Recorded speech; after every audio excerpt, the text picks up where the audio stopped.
कभी सोचा है कि एक नॉर्मल सी ट्रेन जर्नी आपको जिंदा वापस लाने से ही मना कर दे? नमस्कार दोस्तों, मैं हूं मायावी और आप देख रहे हैं मायावी हॉरर। आज की कहानी शुरू होने से पहले अगर आप मायावी पर नए हैं तो चैनल को सब्सक्राइब करके बेल आइकन जरूर दबा दीजिए ताकि डर की दस्तक सीधे आपके मोबाइल तक पहुंच सके। दोस्तों, आज की कहानी है बेंगलुरु में रहने वाले अर्जुन कुमार की, जो कि एक सॉफ्टवेयर डेवलपर थे। और ये भयानक घटना तब की है जब उनके पापा की तबीयत अचानक बिगड़ गई और उन्हें रात के अंधेरे में अपने गांव बेगूसराय के लिए निकलना पड़ा।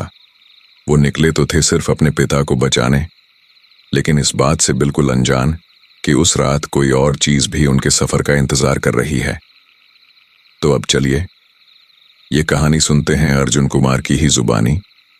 कुछ रातें ऐसी होती हैं जो आपकी जिंदगी को हमेशा के लिए बदल देती हैं। मेरे साथ भी कुछ ऐसा ही हुआ था उस रात, जब मैं बेंगलुरु से अपने गांव बेगूसराय जाने के लिए उस आखिरी ट्रेन में चढ़ा। और आज भी जब मैं उस रात के बारे में सोचता हूं तो मेरी रीढ़ में एक अजीब सी ठंडक दौड़ जाती है।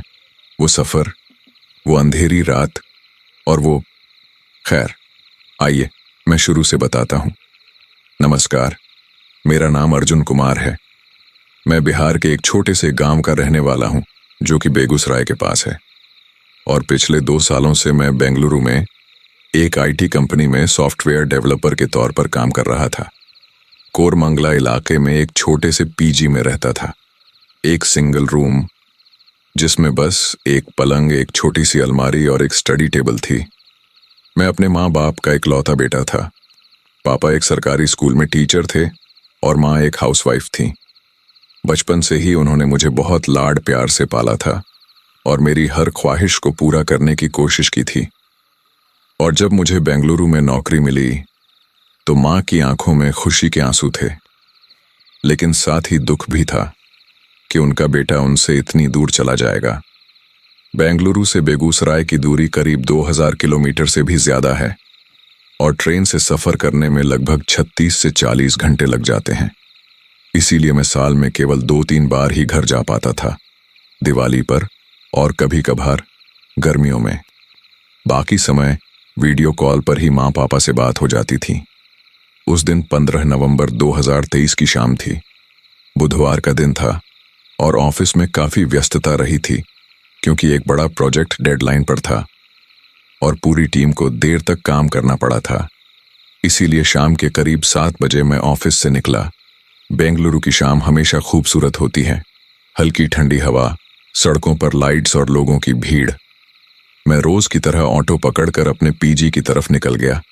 रास्ते में मैंने एक छोटे से ढाबे से खाना पैक करवाया, 2 रोटी और पनीर की सब्जी। पीजी पहुंचकर मैंने कमरे का दरवाजा खोला, लाइट जलाई और थके हारे पलंग पर गिर गया।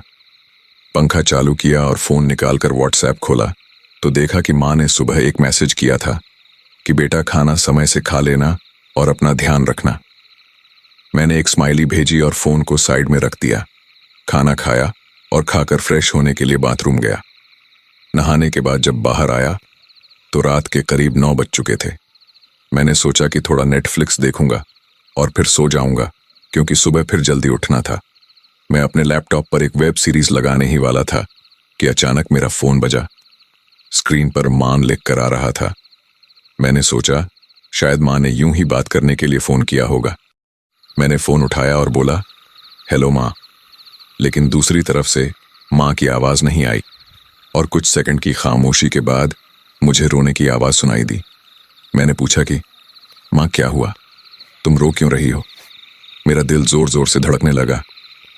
अरे अर्जुन बेटा, माँ की आवाज कांप रही थी। मैं अब घबरा गया था। मैंने पूछा कि माँ क्या हुआ, प्लीज बताओ। माँ ने कहा कि बेटा तुम्हारे पापा, अचानक उनकी तबीयत बहुत खराब हो गई है और वो बेहोश हो गए हैं। हमें उन्हें जल्दी से जल्दी अस्पताल ले जाना है। मेरे पैरों तले से जमीन खिसक गई। क्या? पापा को क्या हुआ? माँ बोली कि पता नहीं बेटा, शाम को तो वो बिल्कुल ठीक थे, खाना खाया और बाहर बरामदे में बैठे थे, तभी अचानक से उन्होंने सीने में दर्द की शिकायत की और फिर वो नीचे गिर गए। अभी तो होश में आ गए हैं, लेकिन बहुत कमज़ोर लग रहे हैं। डॉक्टर को दिखाना ज़रूरी है। मैंने कहा कि माँ तुम बिल्कुल भी घबराओ मत, मैं अभी निकलता हूँ। तुम पापा को तुरंत नज़दीकी अस्पताल में ले जाओ। मैं जल्दी से जल्दी घर पहुँचने की कोशिश करता हूँ। बेटा तुम इतनी दूर हो, तुम्हें आने में तो। माँ इतना कहकर फिर से रोने लगी। मैंने फिर से माँ को समझाया कि माँ प्लीज़ रो मत, मैं आ रहा हूँ। तुम बस पापा का ध्यान रखो। मैं अभी फ़ोन रखता हूँ और ट्रेन देखता हूँ। फ़ोन रखते ही मैं तुरंत अपने लैपटॉप पर IRCTC की वेबसाइट खोली। मेरे हाथ पता नहीं क्यों कांप रहे थे। मैंने बेंगलुरु से बिहार जाने वाली सभी ट्रेनों को चेक किया। तभी एक ट्रेन मिली, बेंगलुरु पटना संपर्क क्रांति एक्सप्रेस, जो हर बुधवार को चलती थी। और आज बुधवार था, लेकिन इस ट्रेन का समय सुबह 6 बजे का था। कोई और सीधी ट्रेन नहीं थी जो रात में निकलती हो। मेरा दिल अब बैठता जा रहा था। मैं कैसे कल सुबह तक का इंतज़ार करूं? पापा की हालत खराब है और मुझे उनके पास जल्द से जल्द पहुंचना है। मैंने अलग अलग रूट्स देखे, बेंगलुरु से मुंबई, फिर मुंबई से बिहार, या फिर चेन्नई होते हुए, लेकिन सब में बहुत ज़्यादा समय लग रहा था। मैंने और खोजा तो मेरी नज़र एक और ट्रेन पर पड़ी, यशवंतपुर दानापुर स्पेशल साप्ताहिक एक्सप्रेस, ट्रेन नंबर 22352 दूध से 3.2। यह एक स्पेशल ट्रेन थी जो हफ्ते में सिर्फ बुधवार की रात को चलती थी। इस ट्रेन का समय था रात के 1:30 बजे यशवंतपुर जंक्शन से, और यह बेगूसराय रेलवे स्टेशन पर भी रुकती थी। रूट था बेंगलुरु यशवंतपुर से कर्नाटक, आंध्र प्रदेश, ओडिशा, झारखंड से बिहार दानापुर / पटना, और बीच में बेगूसराय भी इसका एक स्टॉप था। मैंने तुरंत टिकट बुक करने की कोशिश की। स्लीपर क्लास में सीट थी, तो मैंने बिना देर की टिकट बुक कर लिया। ट्रेन रात 1:30 बजे यशवंतपुर जंक्शन से रवाना होती है और करीब 38 घंटे बाद बेगूसराय पहुंचती है। मैंने जल्दी से एक बैग में कुछ कपड़े, चार्जर और ज़रूरी सामान भरा। वॉलेट, फ़ोन और घर की चाबियां चेक की। बैग जिप करते समय मेरी नज़र एक छोटे से डिब्बे पर पड़ी जो मेरी अलमारी के कोने में रखा था। दोस्तों, ये वही डिब्बा था जिसमें माँ ने मुझे बेंगलुरु आते समय कुछ चीज़ें दी थीं। मैंने डिब्बा उठाया और खोला तो उसमें एक चांदी का लॉकेट था जिसमें हनुमान जी की तस्वीर थी, और माँ ने यह लॉकेट मुझे देते समय कहा था कि बेटा, यह लॉकेट तुम्हारी दादी का है, तुम इसे हमेशा अपने पास रखना। यह अभिमंत्रित है और यह हमेशा तुम्हारी रक्षा करेगा। वैसे मैं ज़्यादा धार्मिक तो नहीं था, लेकिन माँ का कहना मानते हुए मैंने उस लॉकेट को बैग की सबसे सुरक्षित जेब में रख लिया। और मुझे नहीं पता था कि आज यह लॉकेट मेरी जान बचाने वाला है। घड़ी देखी तो उसमें 9:30 बज चुके थे। मेरी लोकेशन से यशवंतपुर जंक्शन पहुंचने में कम से कम 1.5 घंटे का समय लगता है, और ट्रेन रात के 1:30 बजे थी। मेरे पास अभी भी काफ़ी समय था, लेकिन फिर भी मैं जल्दी निकलना चाहता था। मैं अपना बैग लेकर कमरे से बाहर निकला। पीजी के गेट से बाहर आकर मैं मेन रोड पर आ गया। कोरमंगला का यह इलाका रात में भी काफ़ी व्यस्त रहता है, लेकिन उस दिन न जाने क्यों रोड थोड़ी सुनसान लग रही थी। मैं ऑटो की तलाश में रोड के किनारे खड़ा हो गया। 5 मिनट बीत गए, 10 मिनट बीत गए, लेकिन एक भी ऑटो नहीं दिखा। कुछ कारें और बाइक्स गुजरी, लेकिन कोई ऑटो नहीं आया। मैं अब बेचैन हो रहा था। मैंने ओला और उबर ऐप्स खोले, लेकिन दोनों में नो राइड्स अवेलेबल दिख रहा था। ये इस टाइम थोड़ा अजीब था, क्योंकि बेंगलुरु में कभी भी राइड्स की कमी नहीं होती। मैंने फिर से रोड पर एक नज़र और दौड़ाई। तभी दूर से एक पीली काली ऑटो आती दिखाई दी। मैंने उसे रोकने के लिए जोर से हाथ हिलाया। ऑटो धीरे धीरे मेरी तरफ आई और रुक गई। ऑटो ड्राइवर एक मध्यम उम्र का आदमी था, जिसकी सफ़ेद दाढ़ी थी और जो लुंगी बनियान पहने हुए था। कहाँ जाना है साहब? उसने कन्नड़ लहजे में पूछा। मैंने कहा कि यशवंतपुर रेलवे स्टेशन जल्दी पहुंचना है। वो बोला कि यशवंतपुर इस वक्त बहुत दूर है साहब, 300 रुपये लगेंगे। मैंने कहा कि ठीक है, चलो, मुझे कोई फ़र्क नहीं पड़ता। मैं ऑटो में बैठ गया। ड्राइवर ने ऑटो स्टार्ट की और हम निकल पड़े। शुरुआत में तो सब एकदम ठीक चल रहा था। ऑटो सही स्पीड से चल रही थी। और मैं सोच रहा था कि आधे घंटे में स्टेशन पहुंच जाऊंगा। लेकिन अचानक आउटर रिंग रोड पर पहुंचते ही ऑटो की स्पीड कम होने लगी। मैंने पूछा कि क्या हुआ?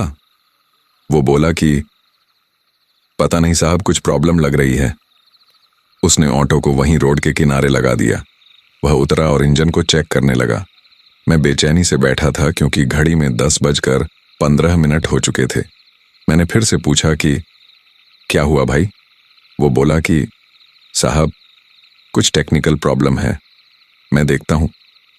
वह अपने टूल्स निकालकर ऑटो को ठीक करने में लग गया और मैं हर 5 मिनट में घड़ी देख रहा था। 10:30, 11:45, 11। समय बीतता जा रहा था और ऑटो अभी तक ठीक नहीं हुई थी। मैंने फ़ोन पर दूसरी राइड बुक करने की कोशिश की, लेकिन उस इलाके में कोई भी राइड अवेलेबल नहीं थी क्योंकि यह इलाका थोड़ा सुनसान था और रात के समय यहाँ ज़्यादा ऑटो या टैक्सी नहीं मिलती थी। ड्राइवर ने कहा कि साहब बस 10 मिनट और सब ठीक हो जाएगा। लेकिन 10 मिनट देखते ही देखते कब 20 मिनट में बदल गए, पता ही नहीं चला। अब रात के 11:30 बज चुके थे। मैं बहुत परेशान हो रहा था क्योंकि अगर ये ऑटो नहीं चली तो मैं स्टेशन नहीं पहुंच पाऊंगा और ट्रेन छूट जाएगी। भाई प्लीज़ जल्दी करो, मेरी ट्रेन छूट जाएगी, मैं लगभग गिड़गिड़ाते हुए बोला। उसने कहा कि साहब मैं कोशिश ही कर रहा हूं। आखिरकार रात के करीब 12 बजे ऑटो के स्टार्ट होने की आवाज़ आई। ड्राइवर ने इंजन स्टार्ट किया और ऑटो चालू हो गई। उसने एक राहत की सांस लेते हुए कहा कि चलो साहब। हम फिर से निकल पड़े और अब ड्राइवर तेजी से ऑटो चला रहा था क्योंकि उसे भी पता था कि देरी हो चुकी है। मैं बार बार घड़ी देख रहा था। 12:20, 12:35, 12:50 और आखिरकार हम यशवंतपुर जंक्शन के पास पहुंचे। मैंने ड्राइवर को 300 रुपये दिए और भागते हुए स्टेशन की तरफ दौड़ा। यशवंतपुर जंक्शन बेंगलुरु के सबसे बड़े रेलवे स्टेशनों में से एक है। दिन के समय यहाँ भारी भीड़ होती है, लेकिन रात के इस वक्त पता नहीं क्यों स्टेशन काफी सुनसान था। मैं मेन गेट से अंदर दाखिल हुआ। कुछ यात्री यहाँ वहाँ बैठे हुए थे, कुछ प्लेटफॉर्म्स पर सो रहे थे। स्टेशन की येलो लाइट में सब कुछ एकदम अजीब सा लग रहा था। मैं तेजी से इंक्वायरी काउंटर की तरफ बढ़ा और जैसे ही काउंटर पर पहुंचा तो काउंटर पर एक बुजुर्ग आदमी बैठा था जो अपने चश्मे को सही करते हुए कुछ पढ़ रहा था। मैंने पूछा कि अंकल, यशवंतपुर दानापुर स्पेशल के लिए प्लेटफॉर्म नंबर क्या है? कौन से प्लेटफॉर्म पर जाना है? उसने अपनी घड़ी देखी और बोला कि अभी तो वो ट्रेन आई नहीं है, 1:30 बजे आएगी प्लेटफॉर्म नंबर 5 पर। उन्होंने पूछा कि कहाँ की टिकट देनी है? मैंने कहा कि मेरे पास तो ऑनलाइन टिकट है, मुझे टिकट की ज़रूरत नहीं। उन्होंने कहा कि तो फिर सीधे प्लेटफॉर्म 5 पर चले जाओ। मैंने उसे थैंक यू बोला और प्लेटफॉर्म नंबर 5 की तरफ बढ़ गया। स्टेशन अंदर से और भी सुनसान था, इतना सुनसान कि मेरे जूतों की आवाज़ प्लेटफॉर्म पर गूंज रही थी। प्लेटफॉर्म नंबर 5 पर पहुंचकर मैंने एक बेंच पर अपना बैग रखा और बैठ गया। घड़ी में अब 1 बज चुके थे और मुझे अभी भी आधे घंटे का इंतज़ार करना था। प्लेटफॉर्म पर कुछ और लोग भी थे। एक बुजुर्ग दंपत्ति जो एक कोने में बैठे थे, 2-3 युवा लड़के जो अपने फ़ोन में व्यस्त थे और एक औरत जो अपने बच्चे को गोद में लिए सो रही थी। मैंने अपना फ़ोन निकाला और माँ को कॉल किया। हेलो माँ, मैं स्टेशन पहुँच गया हूँ, ट्रेन आधे घंटे में आएगी। पापा कैसे हैं? माँ बोली कि बेटा, हम उन्हें अस्पताल ले गए थे। डॉक्टर ने कहा है कि उन्हें एक हल्का हार्ट अटैक आया था। अभी उनकी हालत स्थिर है और उन्हें अस्पताल में भर्ती कर दिया है। माँ की आवाज़ में थोड़ी राहत थी। मैंने कहा थैंक गॉड। माँ तुम परेशान मत हो, मैं जल्दी ही पहुँच रहा हूँ। माँ बोली बेटा तुम ध्यान से आना और सफ़र में सावधान रहना। मैंने कहा कि हाँ माँ, मैं एकदम ठीक हूँ, तुम भी खुद का ख्याल रखना। फ़ोन रखने के बाद मैं गहरी सांस ली। कम से कम पापा की हालत अब ठीक थी, लेकिन मुझे जल्दी से जल्दी घर पहुंचना था। तभी स्टेशन पर एक अनाउंसमेंट हुआ। यात्रियों की जानकारी के लिए सूचित किया जाता है कि ट्रेन नंबर 2, 2352 22 3 स्वाडू यशवंतपुर दानापुर विशेष साप्ताहिक एक्सप्रेस अपने निर्धारित समय से 30 मिनट की देरी से चल रही है। ट्रेन के रात 2 बजे प्लेटफॉर्म नंबर 5 पर पहुंचने की संभावना है। आपको हुई असुविधा के लिए हमें खेद है। यह अनाउंसमेंट सुनते ही मेरा दिल डूब गया। ट्रेन लेट थी और अब मुझे 1 घंटे और इंतजार करना होगा। घड़ी देखी तो उसमें 1:15 बज चुके थे और प्लेटफॉर्म धीरे धीरे और भी सुनसान होता जा रहा था। वह बुजुर्ग दंपत्ति अपनी ट्रेन पकड़कर चले गए थे। वे युवा लड़के भी किसी दूसरे प्लेटफॉर्म पर चले गए। अब प्लेटफॉर्म पर सिर्फ मैं, वह औरत और उसका बच्चा, और दूर कोने में एक सफाई कर्मी था। समय बहुत धीरे धीरे बीत रहा था। मैंने अपना फोन निकाला और कुछ गेम खेलने की कोशिश की, लेकिन दिमाग में सिर्फ पापा की चिंता थी। 1:30, 1:45, 2। रात के ठीक 2 बजे दूर से एक ट्रेन की हॉर्न की आवाज आई। मैंने उठकर देखा तो पटरियों पर एक ट्रेन धीरे धीरे प्लेटफॉर्म की तरफ आ रही थी। यशवंतपुर दानापुर स्पेशल साप्ताहिक एक्सप्रेस आ गई थी। ट्रेन धीरे धीरे आकर प्लेटफॉर्म पर रुकी। यह एक लंबी ट्रेन थी, करीब 22 से 24 कोच। ज्यादातर कोच स्लीपर क्लास के थे। मैंने अपना टिकट चेक किया तो कोच नंबर S7 और बर्थ नंबर 42। वह औरत और उसका बच्चा भी ट्रेन में चढ़ने के लिए रेडी हो गए। सफाई कर्मी अपना काम करता रहा। मैंने अपना बैग उठाया और S7 कोच की तलाश में चल पड़ा। कोच नंबर बाहर लिखे थे। मैं S5, S6 पार करता हुआ S7 पर पहुंचा। कोच के अंदर देखा तो अंदर काफी अंधेरा था। सिर्फ कुछ लाइट्स ही जल रही थीं, जैसे सिर्फ अंधेरा होने से बचाने के लिए जल रही हो। मैं अंदर गया तो देखा कि अंदर काफी सन्नाटा था। कुछ बर्थों पर लोग सो रहे थे। मैंने अपनी बर्थ नंबर 42 ढूंढी। ये एक साइड लोअर बर्थ थी खिड़की के पास। मैंने अपना बैग बर्थ पर रखा और बैठ गया और चारों तरफ नजर दौड़ाई। मेरे सामने की बर्थों पर 2-3 लोग थे जो पहले से सो रहे थे। एक बर्थ पर एक बुजुर्ग आदमी था और दूसरी पर एक युवा लड़का जिसने कानों में ईयरफोन लगा रखा था। मैंने एक बार वापस खिड़की से बाहर देखा तो प्लेटफॉर्म वैसा का वैसा ही सुनसान था। कुछ ही देर में ट्रेन का हॉर्न बजा और ट्रेन धीरे धीरे चलने लगी। रात के 2:15 बजे थे। ट्रेन यशवंतपुर जंक्शन से रवाना हो चुकी थी और अब मेरा 38 घंटे का सफर शुरू हो चुका था। शुरुआत में तो ट्रेन धीरे धीरे चल रही थी। बेंगलुरु शहर की रोशनियां खिड़की से दिख रही थीं, लेकिन कुछ देर बाद ट्रेन ने रफ्तार पकड़ी और हम तेजी से शहर से बाहर निकल गए। मैंने अपना बैग खोला और पानी की बोतल निकाली। कुछ घूंट पानी पिया और बोतल वापस रख दी। फिर मैंने अपना फोन निकालकर माँ को एक मैसेज भेजा कि माँ, मैं ट्रेन में बैठ गया हूँ और परसों शाम तक पहुंच जाऊंगा। तब तक अपना और पापा का ख्याल रखना। मैसेज भेजने के बाद मैंने फोन साइलेंट मोड पर कर दिया और अपनी जेब में रख लिया।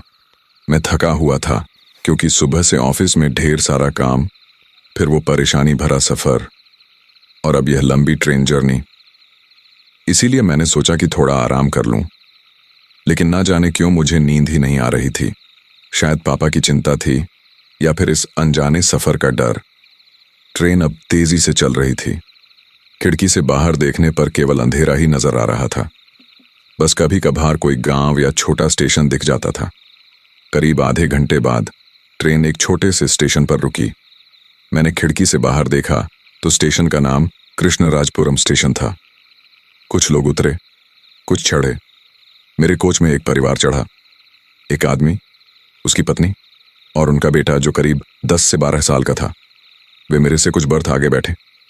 ट्रेन फिर से चली और अगला स्टॉप बंगारपेट था, जो कि करीब 45 मिनट बाद आया। यहां भी कुछ लोग उतरे और चढ़े। वह युवा लड़का जो मेरे सामने वाली बर्थ पर था, वह यहां उतर गया।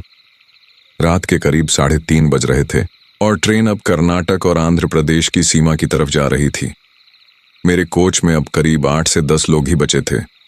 वह परिवार, वह बुजुर्ग आदमी, 2-3 और यात्री और मैं। ट्रेन गुट्टी जंक्शन पर रुकी। यह आंध्र प्रदेश का एक स्टेशन था। यहां ट्रेन को करीब 5 मिनट रुकना था। इसीलिए मैं उतरकर प्लेटफॉर्म पर थोड़ी देर के लिए टहलने लगा। सोचा कि थोड़ा फ्रेश महसूस करूंगा। प्लेटफॉर्म पर एक चाय की दुकान खुली थी। मैंने वहां से एक चाय ली और धीरे धीरे पीने लगा। चाय गर्म थी और अच्छी लग रही थी। तभी मैंने देखा कि वह परिवार भी उतर गया। वे भी प्लेटफॉर्म पर टहल रहे थे। उनका बेटा दौड़ दौड़ कर खेल रहा था। उसकी माँ चिल्लाई कि बेटा ज्यादा दूर मत जाओ। तभी ट्रेन का हॉर्न बजा। मैंने जल्दी से चाय खत्म की और वापस अपने कोच में चढ़ गया और वह परिवार भी चढ़ गया। ट्रेन फिर से चली और अब हम आंध्र प्रदेश से होकर गुजर रहे थे और सुबह होने में अभी भी 2-3 घंटे थे। रात के करीब 5 बजे ट्रेन गुंडकल जंक्शन पहुंची। यहां भी कुछ लोग उतरे। वह बुजुर्ग आदमी भी यहीं उतर गया। अब मेरे कोच में बहुत कम लोग रह गए थे। वह परिवार, एक युवा लड़की जो हेडफोन लगाकर सो रही थी, और मैं। ट्रेन आगे बढ़ती रही। सुबह की पहली किरणें आसमान में दिखने लगीं। मैंने खिड़की से बाहर देखा। खेत, पेड़, छोटे छोटे गांव, सब कुछ धीरे धीरे रोशनी में नहा रहा था। सुबह करीब 7 बजे ट्रेन बल्हारी जंक्शन पर रुकी। यहाँ काफी भीड़ थी। बहुत सारे लोग चढ़े। मेरे कोच में भी कई नए यात्री आए। एक बुजुर्ग दंपति, 3-4 कॉलेज स्टूडेंट और एक बिजनेसमैन जैसा दिखने वाला आदमी। कोच अब पहले से ज्यादा भरा हुआ था। दिन चढ़ने के साथ साथ कोच में भी रौनक आ गई।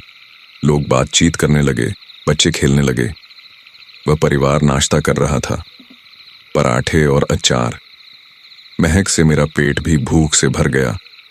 इसीलिए मैंने भी अपने बैग से बिस्किट का पैकेट निकाला और खाने लगा और एक बोतल पानी भी पी लिया। सुबह करीब 9 बजे ट्रेन आदोनी पर रुकी। यहाँ से ट्रेन नंदियाल, कर्नूल, कांचीगुड़ा जैसे शहरों से होकर गुजरने वाली थी। दिन का समय आराम से गुजर रहा था। मैं खिड़की से बाहर का नज़ारा देख रहा था। कभी फोन में कुछ पढ़ रहा था, कभी बस यूं ही कुछ सोच रहा था। दोपहर करीब 1 बजे ट्रेन कांचीगुड़ा जंक्शन पहुंची। यह हैदराबाद के पास का एक बड़ा स्टेशन था। यहाँ ट्रेन को करीब 15 मिनट रुकना था। मैं उतरकर प्लेटफॉर्म पर गया और एक वेंडर से 2 इडली का पैकेट खरीदा। गरम गरम इडली और सांभर बहुत अच्छी लग रही थी। खाना खाकर मैं वापस कोच में चढ़ गया। ट्रेन फिर से चल पड़ी। दोपहर बाद ट्रेन नलगोंडा, महबूब नगर जैसे स्टेशनों से गुजरी। अब शाम होने लगी थी। ट्रेन अब आंध्र प्रदेश से तेलंगाना होते हुए आगे बढ़ रही थी। शाम करीब 6 बजे हम विजयवाड़ा पहुंचे। यह एक बहुत बड़ा जंक्शन था। यहाँ भी काफी यात्री उतरे और चढ़े। वह परिवार यहीं उतर गया। उस बच्चे ने मुझे हाथ हिलाकर बाय कहा। मैंने भी उसको मुस्कुराकर जवाब दिया। अब रात होने लगी थी। ट्रेन अब आंध्र प्रदेश के तटीय इलाकों से गुजर रही थी। खिड़की से बाहर अंधेरा छाने लगा। रात करीब 8 बजे ट्रेन राजमुंद्री पहुंची। यहाँ भी कुछ लोग उतरे और अब मेरे कोच में फिर से लोग कम हो गए थे। वो बिजनेसमैन, 2 कॉलेज के छात्र, वह युवा लड़की और कुछ नए चढ़े हुए यात्री। रात करीब 10 बजे ट्रेन काकीनाडा पोर्ट पहुंची। यहाँ भी कुछ लोग उतरे। वह बिजनेसमैन और 2 छात्र भी यहीं उतर गए। अब मेरे कोच में बहुत कम लोग रह गए थे, शायद 4-5 यात्री, और वे भी दूसरे छोर पर थे। मेरे आसपास की सभी बर्थें खाली थीं। रात गहराती जा रही थी और ट्रेन अब विशाखापट्टनम की तरफ जा रही थी। मैंने अपनी बर्थ पर लेटने की कोशिश की। दिन भर की थकान अब उतरने लगी थी, लेकिन ना जाने क्यों मुझे अब एक अजीब सी बेचैनी महसूस हो रही थी। शायद इतनी खाली ट्रेन में अकेले होने का डर था। रात के करीब 11:30 बज चुके थे और ट्रेन विशाखापट्टनम जंक्शन पर रुकी। यह आंध्र प्रदेश का एक बड़ा स्टेशन था। यहाँ से कुछ लोग उतरे, लेकिन मेरे कोच में कोई नया यात्री चढ़ा नहीं। ट्रेन फिर से चल पड़ी। अब अगला बड़ा स्टॉप विजयनगरम था, जो कि 30 से 40 मिनट की दूरी पर था। विजयनगरम पहुंचकर मैंने देखा कि वह युवा लड़की भी उतर गई। अब मेरे कोच में सिर्फ 2-3 यात्री ही रह गए थे और वे भी कोच के दूसरे छोर पर थे। मैं बीच में अकेला था। ट्रेन विजयनगरम से आगे बढ़ी। समय रात के 12 बज चुके थे। अब ट्रेन पारलाखेमुंडी, सोमपेटा जैसे छोटे स्टेशनों से गुजरेगी और फिर ओडिशा में एंटर होगी। मैंने अपने फोन में समय देखा तो 12:05 हो रहे थे और बैटरी 45% थी। मैंने चार्जर निकाला और सॉकेट में लगाने की कोशिश की, लेकिन सॉकेट काम नहीं कर रहा था। मैंने मन ही मन सोचा कि बढ़िया, अब बैटरी भी खत्म हो जाएगी। मैंने फोन बंद कर दिया ताकि बैटरी बच सके। ट्रेन अब अंधेरे में तेजी से चल रही थी। खिड़की से बाहर सिवाय अंधेरे के कुछ नहीं दिख रहा था। कभी कभार दूर कोई छोटी सी लाइट दिख जाती, शायद कोई गांव या घर। रात 1 बजे ट्रेन श्रीकाकुलम रोड पहुंची। यहां पर भी मेरे कोच में कोई नहीं चढ़ा, बल्कि वे 2-3 यात्री भी उतर गए और अब मेरा पूरा कोच खाली था। सिर्फ मैं ही अकेला था। एक अजीब सी खामोशी थी, सिर्फ ट्रेन की आवाज, धक धक धक, पटरियों पर दौड़ने की आवाज। मैंने चारों तरफ नजर दौड़ाई। कोच में लाइटें बहुत मीडियम थीं। कुछ बर्थों के ऊपर छोटी छोटी लाइट्स जल रही थीं, बाकी जगह अंधेरा था। मैंने सोचा कि शायद अगले स्टेशन पर कुछ लोग चढ़ जाएंगे, लेकिन अगला स्टॉप इच्छापुरम था, जो कि एक बहुत ही छोटा स्टेशन था। वहां भी कोई नहीं चढ़ा। समय अब रात के 1:30 बज चुके थे। मैं अब अकेला था इस पूरे कोच में। यह सोचकर ही एक अजीब सी घबराहट होने लगी। मैंने अपनी बर्थ पर सीधा बैठने की कोशिश की, क्योंकि लेटने का मन नहीं था। मैं खिड़की से बाहर देखता रहा। तभी अचानक मुझे लगा कि ट्रेन की रफ्तार बढ़ रही है। पहले तो मैंने ज्यादा ध्यान नहीं दिया, लेकिन कुछ मिनटों के बाद यह स्पष्ट हो गया। ट्रेन अब तेजी से चल रही थी, बहुत तेज। मैंने खिड़की से बाहर देखा तो अंधेरे में कुछ भी साफ नहीं दिख रहा था, लेकिन रफ्तार का एहसास हो रहा था। मैंने सोचा कि शायद ड्राइवर समय की भरपाई कर रहा है, क्योंकि ट्रेन लेट चल रही थी। लेकिन फिर कुछ अजीब हुआ। रात के करीब 2 बजे एक छोटा सा स्टेशन आया। मैंने बाहर बोर्ड पर नाम पढ़ने की कोशिश की, लेकिन ट्रेन इतनी तेज थी कि बोर्ड धुंधला दिखा और ट्रेन रुकी नहीं, बस सीधे स्टेशन को क्रॉस करती हुई आगे निकल गई। मैंने सोचा कि अजीब है यार, ये ट्रेन तो हर छोटे बड़े स्टेशन पर रुकती है। थोड़ी देर बाद एक और स्टेशन आया। ट्रेन ने फिर से उसे भी स्किप कर दिया और अब मुझे चिंता होने लगी कि यह हो क्या रहा है। मैंने अपनी बर्थ से उठकर गेट की तरफ देखा तो गेट बंद था। मैं गेट की तरफ गया और उसे खोलने की कोशिश की। गेट नहीं खुला। मैंने फिर कोशिश की जोर से, लेकिन गेट जैसे जाम हो गया था। मेरे माथे पर अब पसीना आने लगा। मैं दूसरे गेट की तरफ गया। कोच के दूसरे साइड पर वह भी बंद था। मैंने जोर से कहा कि यह क्या हो रहा है। मेरी आवाज खाली कोच में गूंजी। मैं खिड़की के पास गया। खिड़की भी बंद थी। मैंने उसे खोलने की कोशिश की, लेकिन वह भी नहीं खुली। अब मेरी घबराहट बढ़ने लगी। मैं इस कोच में फंस गया था। मैं वापस अपनी बर्थ पर आया और गहरी सांस ली। मैंने खुद से कहा कि शांत रहो अर्जुन, शायद यह सिर्फ एक टेक्निकल प्रॉब्लम है। दरवाजे और खिड़कियां किसी वजह से अटक गए होंगे। लेकिन मेरा दिल तेजी से धड़क रहा था। ट्रेन अभी भी तेजी से चल रही थी और स्टेशनों को स्किप करती जा रही थी। मैंने फिर से अपना फोन निकाला और ऑन किया। बैटरी अब 40% थी। मैंने इमरजेंसी नंबर डायल करने की सोची, लेकिन फिर रुक गया, यह सोच के कि मैं क्या बोलूंगा, कि ट्रेन तेज चल रही है और दरवाजे नहीं खुल रहे। वे शायद समझेंगे कि मैं पागल हूं। मैंने फोन वापस रख दिया। तभी अचानक लाइट्स ऑन ऑफ होने लगीं।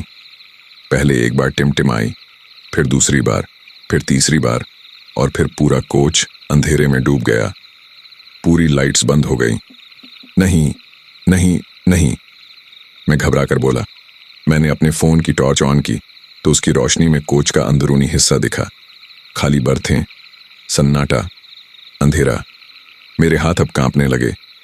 ये सब बहुत अजीब था। पहले ट्रेन की तेज रफ्तार, फिर स्टेशनों को स्किप करना, फिर दरवाजे और खिड़कियां बंद होना, और अब लाइट्स का बंद होना। तभी अचानक लाइट्स फिर से जल उठी, लेकिन यह बहुत हल्की थी।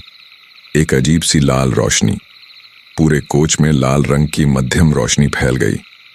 मेरी सांसें तेज होने लगीं, क्योंकि यह सब बिल्कुल भी सामान्य नहीं लग रहा था। मैं धीरे धीरे कोच में चलने लगा। शायद कोई और दरवाजा हो जो खुल सके। मैं कोच के एक छोर से दूसरे छोर तक गया, लेकिन सभी दरवाजे बंद थे। तभी मुझे बाथरूम का ख्याल आया। शायद बाथरूम की खिड़की से मैं बाथरूम की तरफ गया। दरवाजा खोला और अंदर गया। बाथरूम छोटा और गंदा था। एक छोटी सी खिड़की थी। मैंने उसे खोलने की कोशिश की, लेकिन वह भी नहीं खुली। मैं वापस बाहर आया और फिर से अपनी सीट पर बैठ गया। मेरा दिमाग अब एकदम तेजी से सोच रहा था, क्या करूं? मैं यहां फंसा हुआ हूं, इस खाली कोच में, इस तेज भागती ट्रेन में। मैंने इतना सोचा ही था कि तभी अचानक एक और अजीब चीज हुई। ट्रेन की स्पीड और भी तेज हो गई। पटरियों की आवाज अब लगभग एक चीख जैसी हो गई थी। ट्रेन इतनी तेज चल रही थी कि मुझसे संभलना मुश्किल हो रहा था। मैंने सीट पर कसकर पकड़ बना ली और फिर एक आवाज आई, एक हॉर्न की आवाज। लेकिन यह सामान्य ट्रेन का हॉर्न नहीं था। यह एक लंबी, डरावनी और कर्कश आवाज थी, जैसे कि कोई चीख रहा हो। मेरी रीढ़ में एक ठंडक सी दौड़ गई। मैं खुद से बोला कि यह सब क्या हो रहा है। तभी मैंने महसूस किया कि कोच का तापमान अचानक से गिर रहा था। पहले तो गर्मी थी, लेकिन अब ठंड लग रही थी, बहुत ज्यादा ठंड। मैंने अपनी बाहें मलनी शुरू की। सांस लेते समय धुआं सा निकल रहा था। मैंने सोचा कि यह नवंबर का महीना है। ओडिशा में तो इतनी ठंड नहीं होती, लेकिन ठंड लगातार बढ़ती जा रही थी। मैंने अपने बैग से एक स्वेटर निकाला और पहन लिया, लेकिन ठंड फिर भी कम नहीं हुई। तभी अचानक एक और आवाज आई।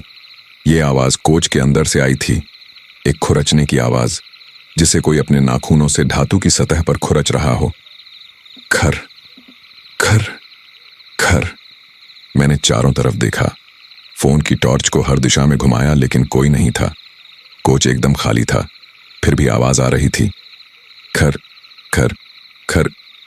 मैंने हिम्मत करके पूछा कि कौन है वहां, लेकिन कोई जवाब नहीं आया, सिर्फ वह खुरचने की आवाज। मेरी सांसें अब तेज हो रही थीं और दिल जोर जोर से धड़क रहा था। तभी वह आवाज बंद हो गई और सन्नाटा छा गया। फिर कुछ सेकंड बाद एक और आवाज आई, पैरों की आवाज, जैसे कोई कोच में चल रहा हो। टप टप टप, धीमे धीमे कदम। मैंने फोन की टॉर्च को आवाज की दिशा में घुमाया तो कोच के दूसरे छोर पर अंधेरे में कुछ था, एक परछाई। मेरी सांसें रुक गईं। कौन कौन है? मेरी आवाज कांप रही थी। वो परछाई धीरे धीरे मेरी तरफ बढ़ने लगी। टप टप टप। मैं पीछे हटा, मेरी पीठ खिड़की से लग गई। परछाई करीब और करीब आ रही थी और फिर लाल रोशनी में मैंने उसे देखा। वह एक आदमी था, लेकिन कुछ अजीब था। वह बहुत धीरे धीरे चल रहा था और उसका चेहरा मुझे साफ नहीं दिख रहा था। अंधेरे और लाल रोशनी में सिर्फ एक धुंधली आकृति दिख रही थी। मैंने हिम्मत करके पुकारा कि भाई भाई साहब, आप कौन हैं? लेकिन कोई जवाब नहीं। वह आदमी बस चलता रहा, धीरे धीरे मेरी तरफ। मैंने कहा कि रुकिए, मैं पूछ रहा हूं आप कौन हैं? फिर भी कोई जवाब नहीं। मेरा दिल अब तेजी से धड़कने लगा। मैंने अपने बैग को कसकर पकड़ लिया। मैंने सोचा कि शायद यह कोई चोर हो या कोई पागल आदमी, लेकिन फिर वह आदमी अचानक रुक गया, ठीक मेरे से 10 फीट की दूरी पर। मैंने फोन की टॉर्च को उस पर फोकस किया और जो मैंने देखा उससे मेरे रोंगटे खड़े हो गए। दोस्तों, वह कोई आदमी नहीं था, कम से कम सामान्य आदमी तो बिल्कुल भी नहीं, क्योंकि उसके कपड़े फटे पुराने थे, जैसे सदियों पुराने हों। उसका चेहरा पीला था, बेजान आंखें खाली थीं, जैसे उनमें कोई जान ही ना हो। मैंने कांपती आवाज में पूछा कि आप ठीक हैं? उस आदमी ने धीरे धीरे अपना सिर घुमाया और मुझे देखा, और फिर उसने मुस्कुराना शुरू किया। लेकिन वह कोई सामान्य मुस्कान नहीं थी। वह एक विकृत और भयानक मुस्कान थी। उसके होंठ असामान्य रूप से फैल गए, जैसे वे टूट जाएंगे। मैं पीछे हटा, लेकिन मेरी पीठ पहले ही खिड़की से सटी हुई थी। मैं आपसे बात कर रहा हूं, मैंने चिल्लाते हुए कहा। तभी वह आदमी फिर से चलने लगा मेरी तरफ, और इस बार और ज्यादा तेज। टप टप टप टप। मैं घबरा गया। मैंने सीट के रास्ते से भागने की कोशिश की। मैं कोच के दूसरे छोर की तरफ दौड़ा, लेकिन तभी वह आदमी अचानक गायब हो गया। मैं रुक गया और पीछे मुड़कर देखा तो कोई नहीं था। कोच एकदम खाली था। मैं हाँफ रहा था और मेरा पूरा शरीर पसीने से भीग चुका था, बावजूद इसके कि कोच में भयानक ठंड थी। यह क्या था? मैं खुद से बोला। मैंने पूरे कोच में टॉर्च घुमाई और हर कोने को देखा, लेकिन कोई नहीं था। मैंने खुद को समझाने की कोशिश की कि शायद मुझे भ्रम हुआ, थकान की वजह से। हाँ, बस थकान की वजह से। लेकिन मेरा दिल अभी भी तेज धड़क रहा था। मैं धीरे धीरे वापस अपनी सीट पर आया और बैठ गया। गहरी सांसें ली। ट्रेन अभी भी तेजी से चल रही थी। बाहर घना अंधेरा था। कोई स्टेशन नहीं, कोई रोशनी नहीं, जैसे हम किसी अंतहीन सुरंग में फंस गए हों। मैंने अपनी घड़ी देखी तो रात के 1:15 हो रहे थे। मैंने फोन निकाला। बैटरी 35% थी। और सबसे बुरी बात, कोई नेटवर्क नहीं था। पूरी तरह नो सर्विस दिख रहा था। मैंने सोचा कि यह कैसे हो सकता है। ओडिशा में मेन रेलवे लाइन पर नेटवर्क कैसे नहीं हो सकता। मैं फिर से घबरा गया। तभी अचानक फिर से वही आवाज आई, खर खर खर, खुरचने की आवाज। लेकिन इस बार यह आवाज और करीब थी, बहुत करीब, मेरे ठीक ऊपर। मैंने धीरे धीरे ऊपर देखा तो ऊपर वाली बर्थ पर कुछ हिल रहा था। मेरा दिल डूब गया। अब वहां कोई नहीं होना चाहिए। मैंने सोचा कोच खाली है, ऊपर की सभी बर्थें खाली हैं। लेकिन फिर भी कुछ था। मैंने हिम्मत करके फोन की टॉर्च को धीरे धीरे ऊपर की तरफ किया, और जो मैंने देखा ना, ऊपर की बर्थ पर एक औरत लेटी हुई थी। लेकिन वह सामान्य नहीं थी। उसके बाल बिखरे हुए थे और उसका चेहरा मुझे नहीं दिख रहा था, क्योंकि वह दूसरी तरफ मुंह किए हुए थी। लेकिन उसका शरीर असामान्य रूप से पतला था, जैसे सिर्फ हड्डियों का एक ढांचा हो। और वह अपने नाखूनों से बर्थ की सतह को खुरच रही थी।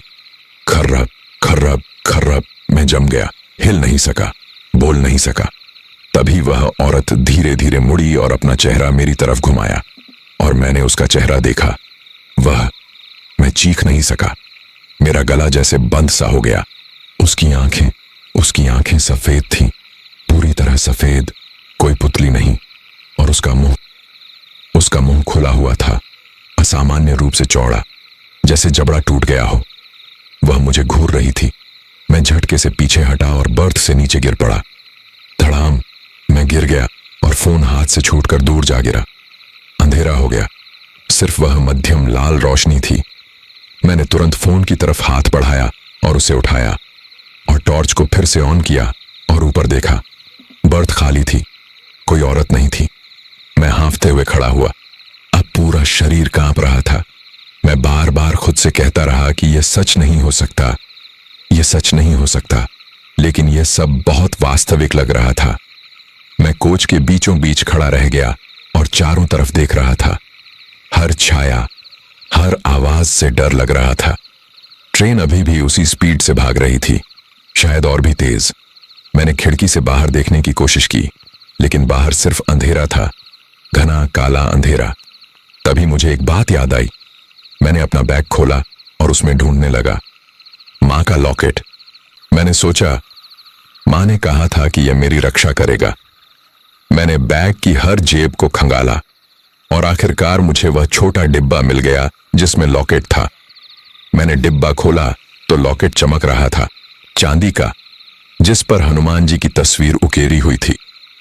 मैंने लॉकेट को हाथ में पकड़ लिया और उसे छूते ही एक अजीब सी गर्माहट महसूस हुई, जैसे लॉकेट जीवित हो। हनुमान जी मेरी रक्षा करना, मैंने मन ही मन प्रार्थना की। तभी अचानक लाइट्स फिर से टिमटिमाने लगी। On on off, on off, on on off. और फिर एक भयानक आवाज आई। यह कोई इंसान की आवाज नहीं थी, यह एक चीख थी, एक दर्द भरी भयानक चीख। मेरे रोंगटे खड़े हो गए। चीख कोच के हर कोने से आ रही थी, जैसे दीवारें ही चीख रही हों। मैंने अपने कानों को हाथों से बंद कर लिया, लेकिन आवाज फिर भी सुनाई दे रही थी। और फिर चीख बंद हो गई और सन्नाटा छा गया। मैंने धीरे धीरे अपने हाथ कानों से हटाए। तभी मुझे एक आवाज सुनाई दी। यह एक फुसफुसाहट थी, अर्जुन। मेरा दिल धक से रह गया, क्योंकि यह मेरा नाम था। किसी ने मेरा नाम लिया, अर्जुन। फिर से आवाज आई। ये आवाज कुछ जानी पहचानी लग रही थी। अर्जुन बेटा। मेरी आंखें फैल गईं, क्योंकि यह मां की आवाज थी। मां, मैंने कहा। मां, तुम यहां कैसे? तभी मुझे कोच के दूसरे छोर पर एक आकृति दिखी, एक औरत, साड़ी पहने हुए। मैं चिल्लाया और उस तरफ दौड़ने लगा, माँ। लेकिन तभी मेरे हाथ में पकड़ा हुआ लॉकेट अचानक गर्म हो गया, इतना गर्म कि जल गया। आ! मैं चीखा और लॉकेट को नीचे गिरा दिया। लेकिन तभी मुझे समझ आया कि लॉकेट मुझे चेतावनी दे रहा था। मैं रुक गया और ध्यान से देखा कि वह औरत, वह माँ नहीं थी, वह कुछ और थी, कुछ भयानक। उसका चेहरा बेहद ही धुंधला था और जैसे जैसे मैं देखता गया वह चेहरा बदलने लगा, विकृत होने लगा। वह फुसफुसाई, अर्जुन, पास आओ। मैंने कहा कि तुम मेरी माँ नहीं हो। तभी उस औरत की आकृति बदलने लगी। वह लंबी और विकृत होती गई। उसका सिर एक तरफ झुक गया, असामान्य एंगल पर, और फिर वह मेरी तरफ दौड़ने लगी, तेजी से, बहुत तेजी से। मैं पीछे मुड़ा और दौड़ने लगा, लेकिन कहाँ जाऊं? सारे दरवाजे तो बंद थे। मैं कोच के एक कोने में पहुंचा और पीछे मुड़कर देखा। वह चीज मेरे बिल्कुल करीब थी। उसका चेहरा अब साफ दिख रहा था और वह इंसान नहीं था। वह कुछ भयानक था। उसकी आंखें लाल थीं, मुंह से काली लार टपक रही थी, हाथ लंबे और पंजे जैसे थे। वह मुझ पर झपटने ही वाला था कि मैंने लॉकेट को उठाया और उसके सामने कर दिया। मैं जोर से चिल्लाया, हनुमान जी मेरी रक्षा करो। तभी लॉकेट से एक तेज रोशनी निकली, चमकदार और सुनहरी रोशनी। वह चीज चीखी और पीछे हट गई। वह दर्द से चीख रही थी। रोशनी और तेज होती गई, पूरे कोच में फैल गई, और वह धीरे धीरे गायब होने लगी, जैसे धुआं हो। कुछ ही सेकंड में वह पूरी तरह गायब हो गई। मैं हांफते हुए वहीं खड़ा रह गया। लॉकेट अभी भी मेरे हाथ में था और अब ठंडा हो गया था। मैं वहीं जमीन पर बैठ गया। पूरा शरीर थक गया था और दिमाग सुन्न हो गया था। मैं खुद से पूछता रहा कि यह सब क्या हो रहा है। लॉकेट को मैंने गले में वापस पहन लिया। अब मैं इसे हाथ से नहीं छोड़ने वाला था। ट्रेन अभी भी चल रही थी, लेकिन अब मुझे लग रहा था कि यह सिर्फ कोई सामान्य ट्रेन नहीं है, यह कुछ और ही है। मैंने अपने फोन में समय देखा तो 3:45 हो रहे थे और बैटरी 28% थी।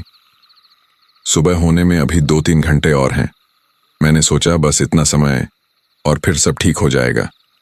लेकिन क्या सुबह होगी? क्या यह रात कभी खत्म होगी? मैं अपनी सीट पर वापस गया और सतर्कता से बैठ गया। एक पल के लिए भी आंखें बंद करने का मन नहीं था। तभी मुझे याद आया कि मैंने कभी ध्यान नहीं दिया कि ट्रेन में कोई टीटी या गार्ड क्यों नहीं आया। सामान्य तौर पर ट्रेन में टीटी बार बार राउंड लगाता है। शायद इस कोच में कोई आ ही नहीं सकता। मैंने सोचा मैं यहां फंस गया हूं। तभी अचानक ट्रेन की रफ्तार कम होने लगी। ट्रेन धीमी हो रही थी। मैं तुरंत खिड़की के पास गया और बाहर देखा। दूर, बहुत दूर एक रोशनी दिख रही थी। स्टेशन?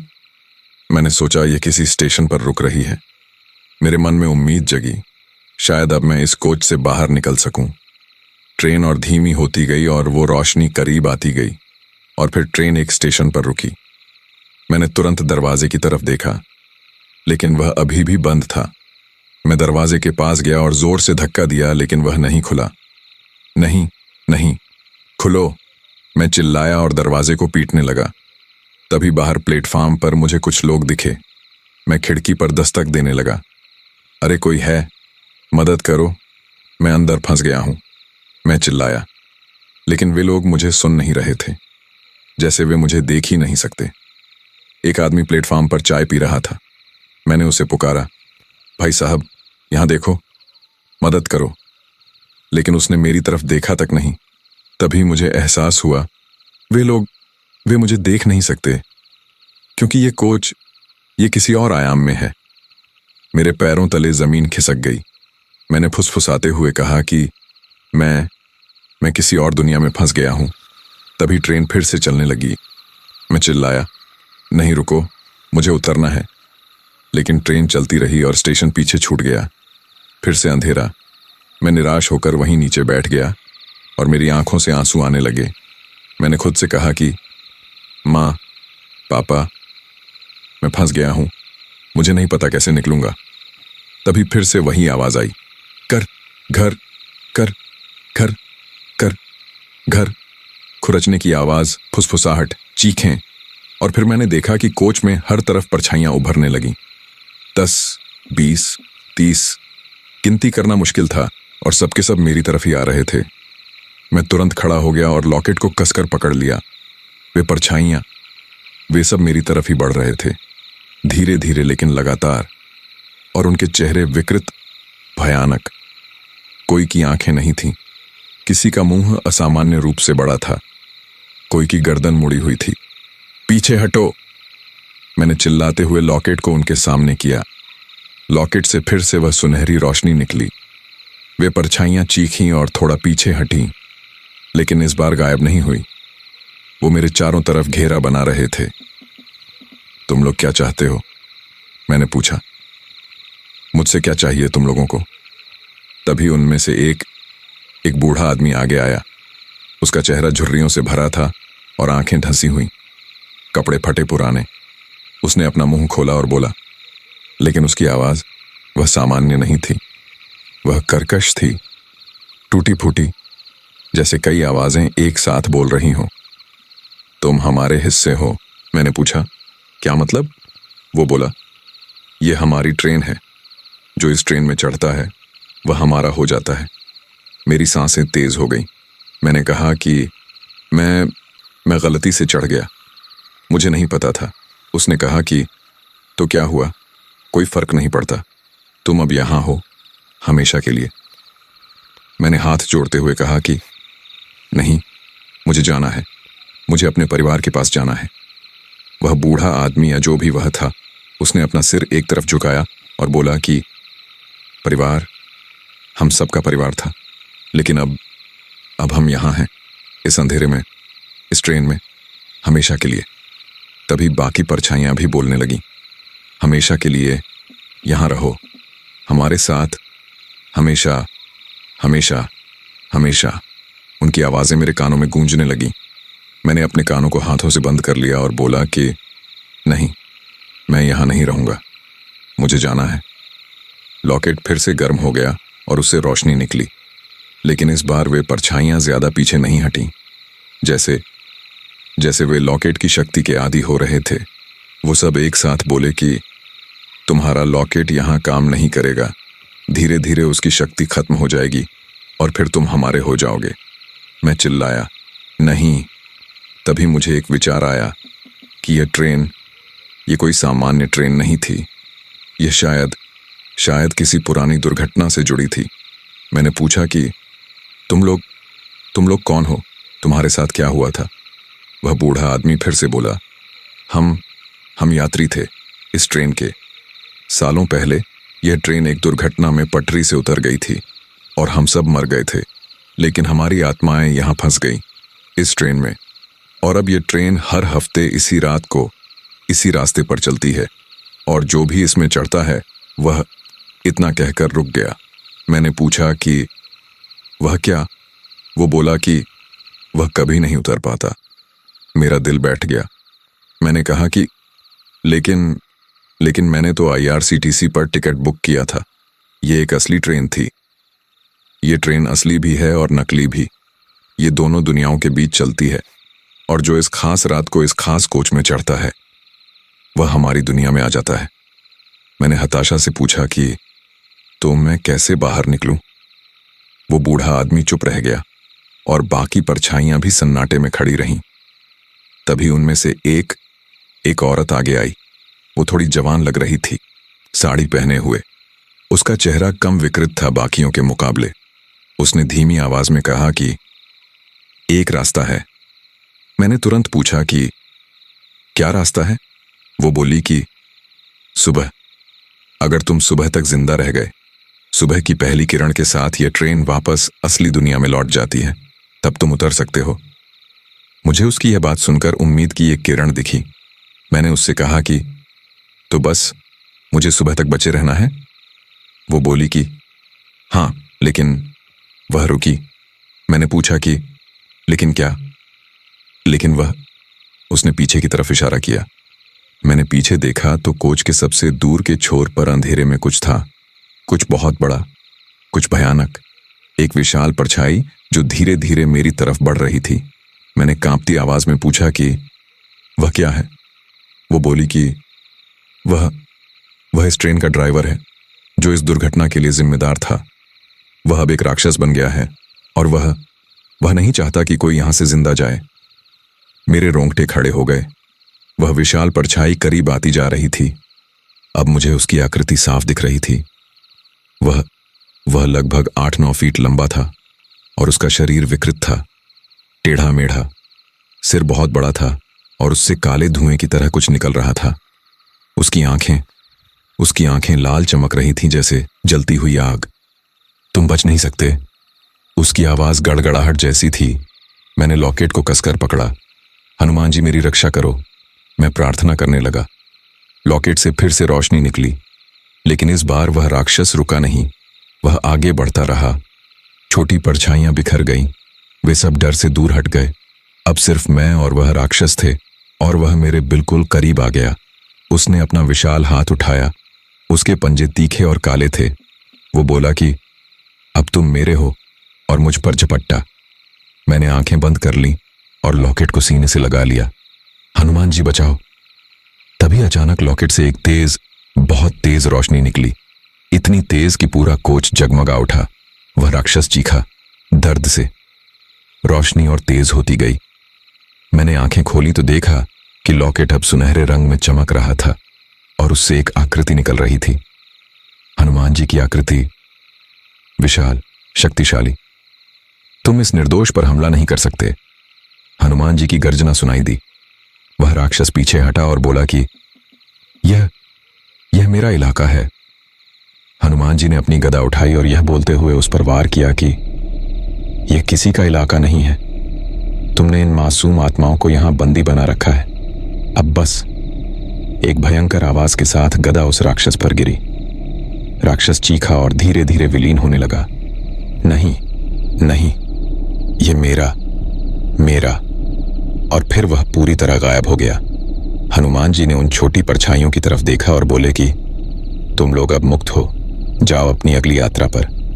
वे परछाइयां, उनके चेहरों पर शांति आ गई। धन्यवाद, उन्होंने कहा, और एक एक करके वे सब एक सुनहरी रोशनी में विलीन हो गए। हनुमान जी ने मेरी तरफ देखा। बेटा, तुम सुरक्षित हो। तुम्हारी मां की प्रार्थनाएं और यह लॉकेट तुम्हें बचा ले गया। धन्यवाद प्रभु। मैं रोने लगा। वो बोले कि अब सुबह होने वाली है, तुम घर पहुंच जाओगे। और फिर वह आकृति भी लॉकेट में वापस चली गई। मैं नीचे बैठ गया। पूरा शरीर थक गया था, लेकिन दिल में एक शांति थी। कोच फिर से सामान्य हो गया।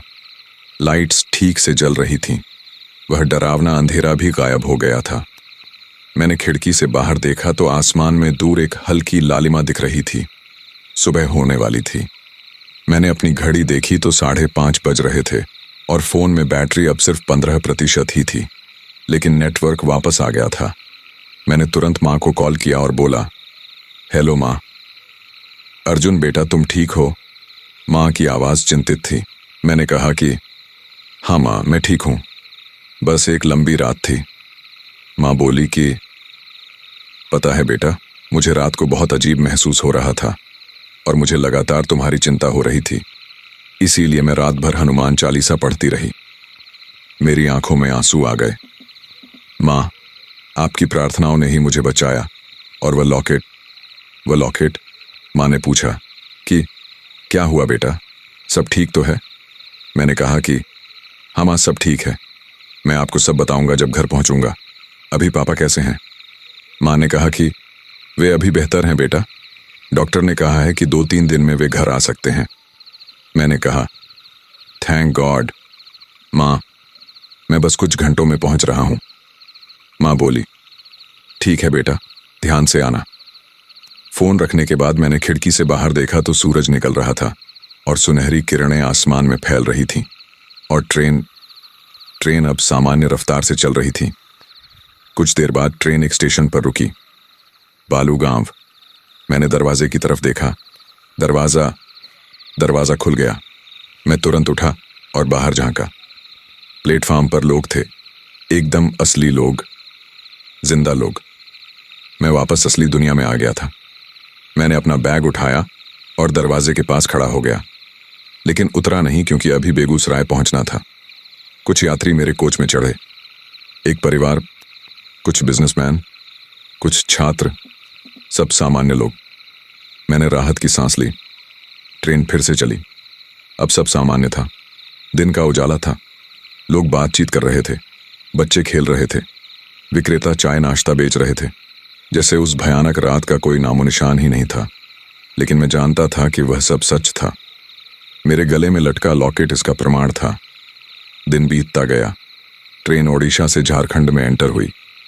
भुवनेश्वर, कटक, खड़गपुर, टाटानगर, एक के बाद एक स्टेशन आते गए और झारखंड से बिहार में प्रवेश करते ही मुझे एक अलग ही सुकून मिला, क्योंकि मैं अब अपनी धरती पर लौट रहा था।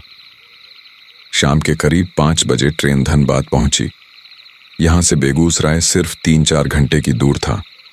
मैं बेचैनी से बैठा था। बस घर पहुंचने का इंतजार था। ट्रेन धीरे धीरे बेगूसराय स्टेशन पर पहुंची और रुकी। मैं तुरंत अपना बैग लेकर उतर गया।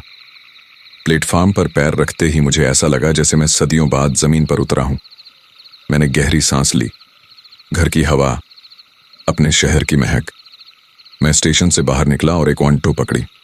ड्राइवर ने पूछा कि कहाँ जाना है साहब? मैंने अपने घर का पता बताया। आधे घंटे बाद मैं अपने घर पहुंचा। घर के बाहर मैंने ऑटो से उतरकर गेट की तरफ देखा तो घर की लाइट्स जल रही थीं। मैं अंदर गया और माँ को पुकारा कि माँ, मैं आ गया। माँ रसोई से बाहर आई और मुझे देखते ही उनकी आंखों में आंसू आ गए। अर्जुन बेटा। वे दौड़कर आई और मुझे गले लगा लिया। मैं भी रो पड़ा। माँ, मैं घर आ गया। माँ बोली, हाँ बेटा, तुम घर आ गए, सही सलामत। हम दोनों कुछ देर ऐसे ही खड़े रहे। फिर मैंने पूछा, पापा कहाँ हैं? माँ ने कहा कि वे अस्पताल में हैं। तुम फ्रेश हो जाओ, फिर हम साथ चलेंगे। मैं अपने कमरे में गया। अपना पुराना कमरा, सब कुछ वैसा ही था। मैंने बैग नीचे रखा और बाथरूम में गया। नहाया, साफ कपड़े पहने और फिर माँ के साथ खाना खाया। घर का बना खाना। कितने दिनों बाद। खाना खाते समय माँ ने पूछा, बेटा तुम्हारी यात्रा कैसी रही? मैं रुक गया। क्या बताऊं? क्या माँ को सच बताना चाहिए? मैंने कहा कि माँ, वो लॉकेट जो आपने दिया था। माँ बोली, हाँ बेटा। मैंने कहा कि उसने मेरी जान बचाई। माँ की आंखों में एक अलग चमक आई, जैसे मैं समझ गई हूं। माँ बोली कि मुझे पता था बेटा, इसीलिए मैंने तुम्हें वह लॉकेट दिया था। तुम्हारी दादी माँ ने भी यही कहा था, यह लॉकेट हमारे परिवार की रक्षा करता है। माँ, उस रात ट्रेन में मैंने धीरे धीरे सब कुछ बताना शुरू किया। मैंने माँ को पूरी कहानी सुनाई। वह खाली कोच, वे भूत, वह राक्षस और हनुमान जी का प्रकट होना। माँ चुपचाप सुनती रही। उनके चेहरे पर डर नहीं था, बल्कि एक गंभीर भाव था। जब मैंने कहानी खत्म की तो माँ ने कहा, बेटा, इस दुनिया में बहुत कुछ है जो हम नहीं समझते, लेकिन भगवान हमेशा हमारी रक्षा करते हैं। तुम्हारी दादी माँ भी एक बार ऐसी ही किसी मुसीबत से बची थी। तभी से उन्होंने यह लॉकेट हमेशा अपने पास रखा और अब यह तुम्हारे पास है। मैंने लॉकेट को छुआ। वह अब शांत था, ठंडा था, लेकिन मैं उसकी शक्ति को महसूस कर सकता था। मैंने कहा कि माँ, मैं इसे हमेशा अपने पास रखूंगा। माँ बोली कि हाँ बेटा, और हमेशा भगवान पर भरोसा रखना। खाना खाने के बाद हम अस्पताल गए। पापा बेड पर लेटे हुए थे। उन्हें देखते ही मेरी आंखों में फिर आंसू आ गए। पापा बोले कि अर्जुन बेटा, तुम आ गए। पापा की आवाज कमजोर थी, लेकिन उनके चेहरे पर मुस्कान थी। मैं उनके पास गया और उनका हाथ पकड़ लिया। पापा, आप कैसे हैं? पापा बोले कि अब बेहतर हूं बेटा, तुम्हें देखकर और भी अच्छा महसूस हो रहा है। हम कुछ देर अस्पताल में रुके। डॉक्टर ने बताया कि पापा की हालत में सुधार हो रहा है और 2 दिन बाद वे घर जा सकते हैं। रात के करीब 10 बजे हम घर वापस आए। मैं अपने कमरे में गया और पलंग पर लेट गया। कितना लंबा सफर था, 38 घंटे से भी ज्यादा, लेकिन ऐसा लग रहा था जैसे एक पूरा युग बीत गया हो। मैंने लॉकेट को हाथ में लिया और देखा, चांदी की चमक, हनुमान जी की आकृति। धन्यवाद प्रभु, मैंने फुसफुसाया। और फिर पहली बार पिछले 2 दिनों में मैं चैन की नींद सो गया। अगले दिन सुबह मैं उठा तो धूप चेहरे पर पड़ रही थी। एक पल के लिए मुझे लगा कि शायद सब एक सपना था, लेकिन फिर मैंने अपने गले में लटका लॉकेट देखा तो मुझे याद आया कि वह सब सच था। मैं उठा और फ्रेश होकर नीचे आया। माँ नाश्ता बना रही थी। माँ बोली कि सो गए थे बेटा, अच्छा हुआ, तुम्हें आराम की जरूरत थी। नाश्ता करते समय मेरे मन में एक सवाल आया। मैंने माँ से कहा कि माँ, मुझे उस ट्रेन के बारे में और जानना है। वह दुर्घटना कब हुई थी? माँ ने पहले तो सोचा और फिर बोली कि मुझे नहीं पता बेटा, लेकिन तुम्हारे चाचा जी को शायद पता हो। वे रेलवे में काम करते थे। मैंने पूछा कि चाचा जी कहाँ हैं? माँ बोली वे अभी गांव में हैं, तुम उन्हें फोन करके पूछ सकते हो। मैंने चाचा जी को फोन किया और बोला नमस्ते चाचा जी। वो बोले कि अरे अर्जुन, कैसे हो बेटा, सुना तुम घर आए हो। मैंने कहा कि हाँ चाचा जी, और मैं आपसे कुछ पूछना चाहता था। वो बोले कि हाँ बोलो बेटा। मैंने कहा कि चाचा जी, क्या आपको याद है कि बेंगलुरु से बिहार के रूट पर कभी कोई ट्रेन दुर्घटना हुई थी? कोई साप्ताहिक ट्रेन जो बुधवार को चलती थी। चाचा जी कुछ देर चुप रहे और फिर बोले कि हाँ बेटा, बहुत साल पहले सन 1998 में एक स्पेशल ट्रेन थी, यशवंतपुर दानापुर विशेष साप्ताहिक एक्सप्रेस।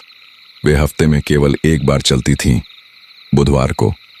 मेरी सांसें रुक गईं। बुधवार को? मैंने पूछा कि क्या हुआ था चाचा जी? चाचा बोले कि वह ट्रेन झारखंड में चंद्रपुरा के पास एक पुल से गिर गई थी। बहुत भयानक दुर्घटना थी। 180 से ज्यादा लोग मारे गए थे। उनमें से कई के शव भी नहीं मिले थे। मेरे रोंगटे खड़े हो गए। मैंने पूछा और उसके बाद? वो बोले कि उसके बाद वह ट्रेन कई सालों तक बंद रही थी, लेकिन 2020 में एक नई ट्रेन उसी रूट पर, उसी नाम और उसी नंबर से शुरू की गई। लेकिन लोगों का कहना है कि कभी कभी वह पुरानी ट्रेन, वह भूतिया ट्रेन अभी भी उसी रात को चलती है। मैं सन्न रह गया। मैंने कहा कि चाचा जी, मैं उसी ट्रेन में था। चाचा जी चौंकते हुए बोले कि क्या, कैसे? मैंने चाचा जी को भी पूरी कहानी सुनाई। चाचा जी हैरान थे। वो बोले कि बेटा, तुम बहुत भाग्यशाली हो कि तुम बच गए। बहुत कम लोग उस ट्रेन से जिंदा निकल पाए हैं। मैंने पूछा कि मतलब और लोग भी? चाचा जी बोले कि हाँ, पिछले कुछ सालों में कुछ लोगों ने यही कहानी बताई है, लेकिन ज्यादातर लोग उन पर विश्वास नहीं करते। उन्हें पागल समझा जाता है। मैं समझ गया कि मुझे किसी और को यह बात नहीं बतानी चाहिए। मैंने कहा धन्यवाद चाचा जी, और फोन रखने के बाद मैं बाहर बरामदे में आया और बैठ गया। अब सब कुछ साफ हो गया था।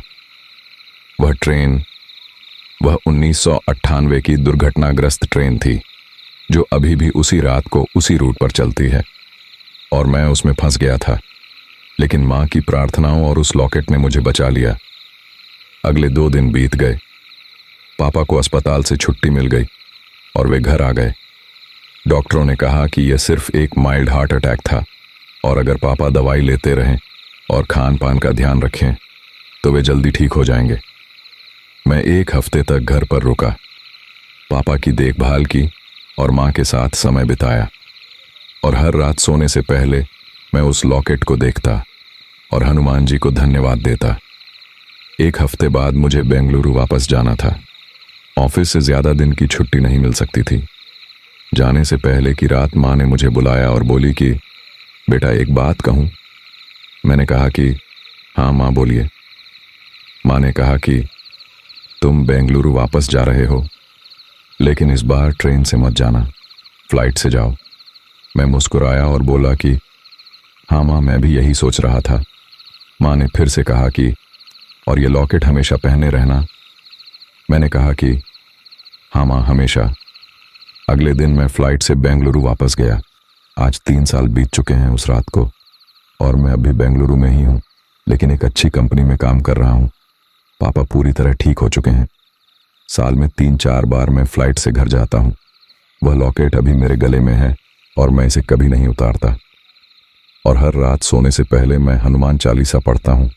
माँ ने सिखाया था। पिछले महीने मेरी शादी तय हो गई, एक अच्छी लड़की से जो बिहार की ही है, और उसका नाम प्रिया है। जब मैंने उससे पहली बार मुलाकात की तो मैंने उसे वह पूरी कहानी सुनाई। उस रात की, उस ट्रेन की, उस लॉकेट की। पहले तो उसे विश्वास नहीं हुआ, लेकिन जब मैंने उसकी बात चाचा जी से करवाई और ऑनलाइन उस पुरानी दुर्घटना के बारे में आर्टिकल दिखाए तो वह समझ गई। उसने कहा कि अर्जुन, तुम बहुत भाग्यशाली हो। भगवान ने तुम्हें बचाया, क्योंकि तुम्हारे जीवन में अभी बहुत कुछ करना बाकी है। हाँ शायद, मैंने कहा। और आज जब मैं पीछे मुड़कर देखता हूं तो मुझे लगता है कि उस रात ने मेरी पूरी जिंदगी बदल दी। पहले मैं भगवान में ज्यादा विश्वास नहीं करता था, सिर्फ माँ बाप की खुशी के लिए पूजा पाठ कर लेता था। लेकिन अब मैं जानता हूं कि भगवान असली हैं, उनकी शक्ति असली है और बुराई भी असली है, अंधेरा भी असली है। लेकिन जब तक हमारे पास विश्वास है, प्रार्थना है और अच्छाई की ताकत है, तब तक कोई भी अंधेरा हमें हरा नहीं सकता। कभी कभी रात में जब मैं ट्रेन की आवाज सुनता हूं, धक धक धक, तो मुझे उस रात की याद आ जाती है। उस खाली कोच की, उन भयानक परछाइयों की, उस राक्षस की। लेकिन फिर मैं अपने गले में लटका लॉकेट छूता हूं और मुझे याद आता है कि मैं अकेला नहीं हूं। हनुमान जी हमेशा मेरे साथ हैं। माँ की प्रार्थनाएं हमेशा मेरी रक्षा करती हैं। और यह विश्वास ही मेरी सबसे बड़ी ताकत है। तो दोस्तों, ये थी अर्जुन कुमार की कहानी, उन्हीं के नजरिए से, लेकिन मेरी यानी निराग की जुबानी। अब आप बताइए, इस कहानी ने आपको क्या महसूस कराया? डर, बेचैनी या कोई ऐसा सवाल जो कहानी खत्म होने के बाद भी आपके दिमाग में अटका रह गया? अगर आपके पास हमारे लिए कोई सुझाव है या आप चाहते हैं कि हम अपनी कहानियों को और बेहतर बनाएं, तो नीचे कमेंट में जरूर लिखिए। आपकी राय ही निराग को आगे बढ़ने की ताकत देती है। अब मुझे इजाजत दीजिए, हम फिर मिलेंगे एक और रात, एक और सफर और एक और ऐसी कहानी के साथ जो शायद आपको देर तक सोने ना दे। तब तक अपना ख्याल रखिए और मुझे यानी आपके अपने मायावी को दीजिए विदा। धन्यवाद।